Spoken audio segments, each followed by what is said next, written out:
Hari Om. Yoga for beginners 30 days yoga challenge ನಲ್ಲಿ ವೀಕ್ಷಕರೇ, ನಾವು ಪ್ರತಿದಿನವೂ ಒಂದೊಂದು ಆಸನವನ್ನ ಅಭ್ಯಾಸ ಮಾಡ್ತಾ ಆ ಆಸನದಿಂದ ನಮಗಾಗುವಂತ ಲಾಭ, ಆಸನದ ಕಾಂಟ್ರಾ ಇಂಡಿಕೇಶನ್ ಮತ್ತು ಆಸನವನ್ನ ಸ್ಟೆಪ್ ಬೈ ಸ್ಟೆಪ್ ಹೇಗೆ ಅಭ್ಯಾಸ ಮಾಡಬೇಕು ಅನ್ನೋದನ್ನ ನಾವು ತಿಳಿದುಕೊಳ್ಳೋಣ.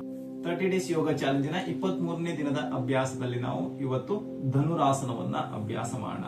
ಧನುರಾಸನವನ್ನ ದಿನನಿತ್ಯ ಅಭ್ಯಾಸ ಮಾಡೋದ್ರಿಂದ ಹೊಟ್ಟೆ ಹಾಗೂ ಬೆನ್ನಿನ ಸ್ನಾಯುಗಳನ್ನ ಬಲಪಡಿಸಿ ಎದೆಯನ್ನ ವಿಸ್ತರಿಸಿ ನಮ್ಮ ಶ್ವಾಸಕೋಶದ ಸಾಮರ್ಥ್ಯವನ್ನ ಹೆಚ್ಚಿಸುವಲ್ಲಿ ಸಹಾಯ ಮಾಡುತ್ತೆ.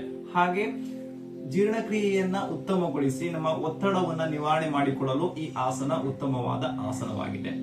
ಈ ಆಸನವನ್ನ ಹರ್ನಿಯ, ಬೆನ್ನು ನೋವು ಮತ್ತು ಕತ್ತು ನೋವು, ಹಾಗೆ ಸದ್ಯದಲ್ಲಿ ಶಸ್ತ್ರಚಿಕಿತ್ಸೆ, ಹೊಟ್ಟೆಯ ಶಸ್ತ್ರಚಿಕಿತ್ಸೆ ಆದವರು ಅಭ್ಯಾಸ ಮಾಡಬಾರದು. ಬನ್ನಿ ವೀಕ್ಷಕರೇ, ಈಗ ಧನುರಾಸನವನ್ನ ಯಾವ ರೀತಿಯಾಗಿ ನಾವು ಅಭ್ಯಾಸ ಮಾಡಬೇಕು ಅನ್ನೋದನ್ನ ತಿಳಿದುಕೊಳ್ಳಲು ಹೊಟ್ಟೆಯ ಮೇಲೆ ಮಲಗಿಕೊಳ್ಳುವಂತಹ ಸ್ಥಿತಿಗೆ ಬರೋಣ.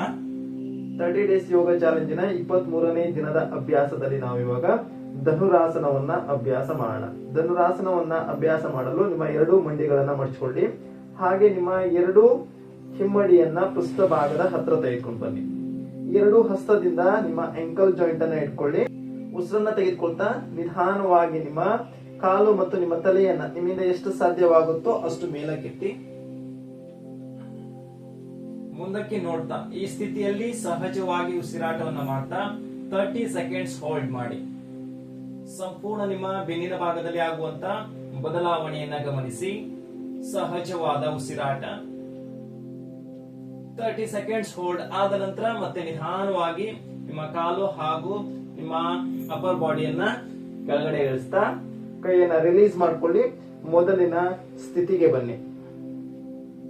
ನೋಡಿದ್ರಲ್ಲ ವೀಕ್ಷಕರೇ, ಹೊಟ್ಟೆ ಮತ್ತು ಬೆನ್ನಿನ ಸ್ನಾಯುಗಳನ್ನ ಬಲಪಡಿಸಿ ನಮ್ಮ ಎದೆಯನ್ನ ಹಿಗ್ಗಿಸಿ ಶ್ವಾಸಕೋಶದ ಸಾಂದ್ರತೆಯನ್ನ ಹೆಚ್ಚಿಸುವಲ್ಲಿ ಸಹಾಯ ಮಾಡುವಂತ ಆಸನ ಧನುರಾಸನ.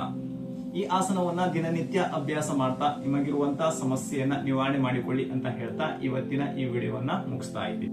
ಈ ವಿಡಿಯೋ ನಿಮಗೆ ಉಪಯುಕ್ತ ಎನಿಸಿದ್ರೆ ಲೈಕ್ ಮಾಡಿ, ಶೇರ್ ಮಾಡಿ, ಹಾಗೆ ನಿಮ್ಮ ಅನಿಸಿಕೆಯನ್ನ ಕಮೆಂಟ್ ಮುಖಾಂತರ ತಿಳಿಸಿ. ಮುಂದಿನ ವಿಡಿಯೋದಲ್ಲಿ ನಾವು ಇನ್ನೊಂದು ಆಸನದೊಂದಿಗೆ ಮತ್ತೆ ಸಿಗೋಣ. ಅಲ್ಲಿವರೆಗೂ ಹರಿ ಓಂ ತತ್ಸತ್.